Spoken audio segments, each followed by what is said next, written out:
Pemirsa, kita akan membahas lebih lanjut terkait kasus siswi SD yang lagi-lagi nekat mengakhiri hidupnya. Namun kali ini karena diduga usai dimarahi oleh ibunya bersama dengan Komisioner KPAI yaitu Diah Puspitarini. Baik, selamat sore Ibu Diah. Selamat sore Mas Dev, Mbak Dinda. Baik, terima kasih Ibu Diah sudah bergabung bersama kami di Berita Satu Sore. Ini kita tentu prihatin begitu ya dengan adanya kasus-kasus yang semacam ini. Ada anak SD yang diduga bunuh diri begitu. Walaupun ada perbedaan latar belakang terkait apa yang bisa kita bilang menjadi dugaan pemicunya begitu. Tapi kalau dari pengamatan Anda Bu Diah, apa sebetulnya membuat anak SD itu yang ya masih sangat belia, bisa punya pikiran untuk bunuh diri dan melakukan tindakan seperti itu? Ya, sebelum saya menjawab Mas Mbak, mungkin saya menambahkan bahwa kemarin hari Kamis itu juga ada anak mengakhiri hidup, tapi memang anak SMP kelas 1 di Penajam Pasir Utara. Jadi dalam waktu 1 minggu ini ada 2 kejadian anak mengakhiri hidup, atau kita tarik mundur, dalam waktu 2 minggu ada 3 anak mengakhiri hidup dengan paling banyak adalah anak usia SD. Kemudian kalau ditarik lagi, paling banyak adalah anak berjenis kelamin perempuan. Nah, kemudian kenapa anak SD bisa melakukan demikian? Ada beberapa faktor, Mas. Yang pertama memang lebih kepada faktor internal anak, baik kesehatan mental, resiliensi, dan lebih pada kebingungan. Dan itu yang kami dapatkan ketika kemarin saya turun ke Ngada, ke NTT, kemudian juga kasus di Demak ini yang saya sudah koordinasi dengan berbagai pihak, itu memang murni lebih kepada bagaimana anak ini bisa mengelola emosinya ataupun merasa kebingungan. Nah, yang kedua faktor eksternal. Nah, kebetulan faktor eksternal di sini adalah yang di Demak ini karena pengasuhan ya. Lebih pengasuhan, kalau yang di Ngada pengasuhan juga Mas, pengasuhan dan faktor ekonomi. Jadi memang tidak bisa berdiri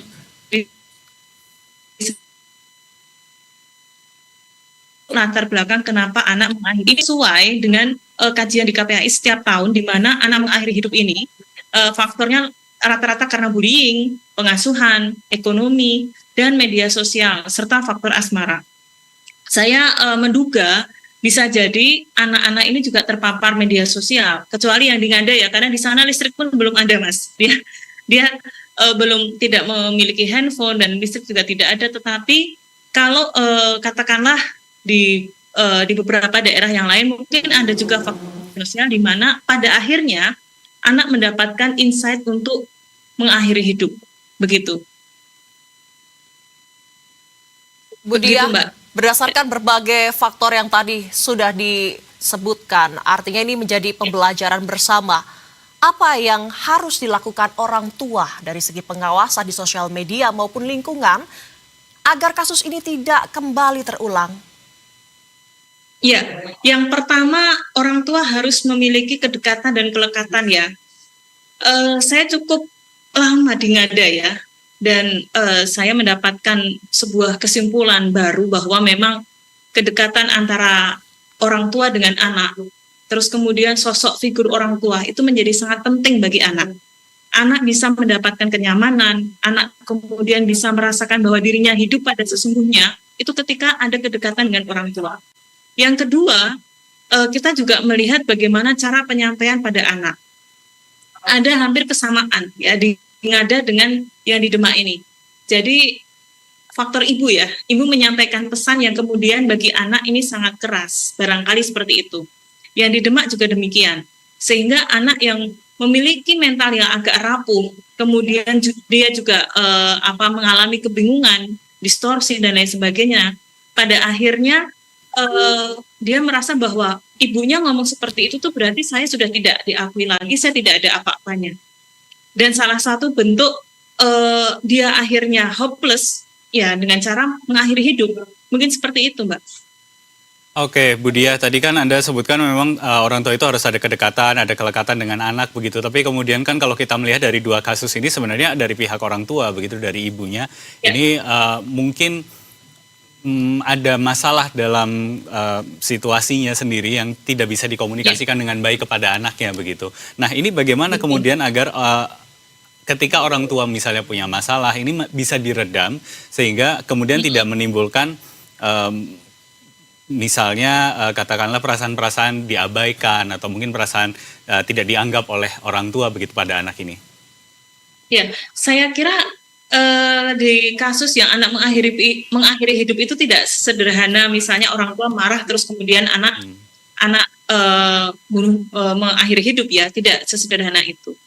Di beberapa kasus yang saya tangani kebetulan, dan puncaknya adalah yang ada kemarin, itu adalah akumulasi dari sekian tahun ya anak ini hidup, yang kemudian dia merasa bahwa dirinya sangat diabaikan.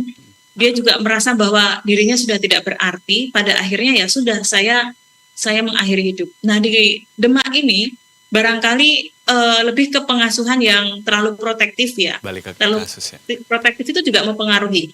Kemudian pengasuhan yang negatif, sehingga anak itu harapannya dia mendapatkan kenyamanan ketika ngomong dengan orang tua, namun tidak didapatkan. Nah, sehingga ya pada akhirnya mengakhiri hidup itu adalah salah satu ekspresi, walaupun anak ini bukan pilihan anak, pasti tidak ada anak yang memilih ini, tapi bentuk lebih pada keputusan yang bagi anak sudah sangat buntu begitu, ya. Dan akhirnya ya sudah, saya ini mohon maaf saya ralat kata ekspresi, ya, lebih ke kebuntuan yang ya sudah, saya tidak berdaya gitu. Bu Diah, sejauh ini dengan berbagai kasus yang terus bertambah, sudahkah KPAI kemudian berkomunikasi dengan pihak keluarga korban? Lantas apa kemudian keterangan dari pihak keluarga korban, terutama ibunya? Kalau ngada ini saya belum, karena saya baru mendapatkan hari ini tadi, Mbak, informasinya. Tapi kami sudah koordinasi dengan UPT DPPA dan kemudian dengan Polres, ya. Semoga besok saya sudah mendapatkan nomor pihak orang tua, sehingga kami bisa komunikasi intens. Tetapi kami meminta untuk keluarga ini sesuai dengan Undang-Undang Perlindungan Anak, proses hukum tetap berjalan, Mas, Mbak. Jadi agar anak yang meninggal dengan mengakhiri hidup itu mendapatkan kepastian penyebab kematiannya, sehingga anak tidak mendapatkan stigma yang negatif. Kemudian yang kedua, perlu adanya pendampingan psikologis pada keluarga korban, keluarga anak korban. Ini penting. Di beberapa kasus yang kami dampingi anak mengakhiri hidup, ada memang salah satu anggota keluarga yang sempat kepikiran juga. Jadi pendampingan psikologis keluarga ini juga penting. Yang ketiga adalah bantuan sosial, dan itu adalah dinas sosial. Ini ada di Undang-Undang Anak. Dan yang keempat adalah perlindungan hukum. Artinya memang anak tetap memiliki hak untuk mendapatkan proses hukum yang cepat. Begitu. Baik, Bu Diah. Dan itu akan baik. Okay. Ya, baik Bu Diah. Ini kan kita masih akan menunggu begitu ya. Kira-kira ada perkembangan apa lagi begitu dari kasus yang ada di Kudus ini. Tapi sembari menunggu, apa yang kemudian bisa menjadi imbauan dari KPAI kepada orang tua ataupun juga mungkin kepada anak-anak begitu. Kalau melihat dari kasus bunuh diri yang terjadi pada anak ini dan juga kasus yang sebelumnya, termasuk yang tadi yang anak SMP yang tadi sempat Anda mention di awal. Manajemen Utara, ya. Yang pertama, orang tua pengasuhan hari ini tidak hanya pengasuhan pada sisi offline, ya, tetapi juga orang tua harus mengarahkan pada sisi bagaimana anak berinteraksi dengan gadget, media sosial, itu juga sangat penting. Kemudian yang kedua, mengabaikan hak anak itu juga sama saja membuat jarak antara orang tua dengan anak. Nah, hak anak itu apa saja, seperti hak untuk bahagia, tumbuh kembang, tidak didiskriminasi, dan juga kepentingan terbaik bagi anak. Apapun keputusan dari dalam keluarga itu pastikan ada kepentingan yang terbaik untuk anak. Kemudian partisipasi anak juga sangat penting. Anak kalau punya usul, anak memiliki keresahan, orang tua juga harus mempertimbangkan, karena itu adalah prinsip dalam perlindungan anak yang bisa kita mulai di rumah. Kemudian yang ketiga juga kami sangat berharap semua pihak untuk kasus anak itu memang kadang perlu satu kampung, ya, satu kampung bahkan satu negara ini untuk bisa menyelesaikan, karena tidak sederhana dan tidak hanya tanggung jawab satu kementerian saja. Nah, kami KPAI sebenarnya sudah berupaya sejak lama, Mas, menghimpun dan juga menyampaikan ke berbagai pihak. Ini Indonesia sudah warning, ya, di tahun 2023 jelas sekali Indonesia menjadi negara nomor 1 di Asia Tenggara dengan anak mengakhiri hidup paling banyak. Ya, kemudian tahun 2024 memang menurun, tetapi juga masih banyak, ya masih banyak. Kemudian kami juga sangat berharap ini menjadi alarm untuk kita semua, bangsa ini pada khususnya, bahwa persoalan anak tidak bisa dianggap remeh, dan dari mulai keluarga, sekolah, anak harus bisa mendapatkan kenyamanan dan kehidupan yang lebih baik. Begitu, Mas. Ya, tentu saja kami berharap kasus seperti ini tidak terulang kembali di berbagai daerah. Terima kasih Komisioner KPAI Ibu Diah Puspitarini telah bergabung bersama kami di Berita Satu Sore. Selamat kembali beraktivitas. Terima kasih, Bu. Terima kasih Mbak Dida, Mas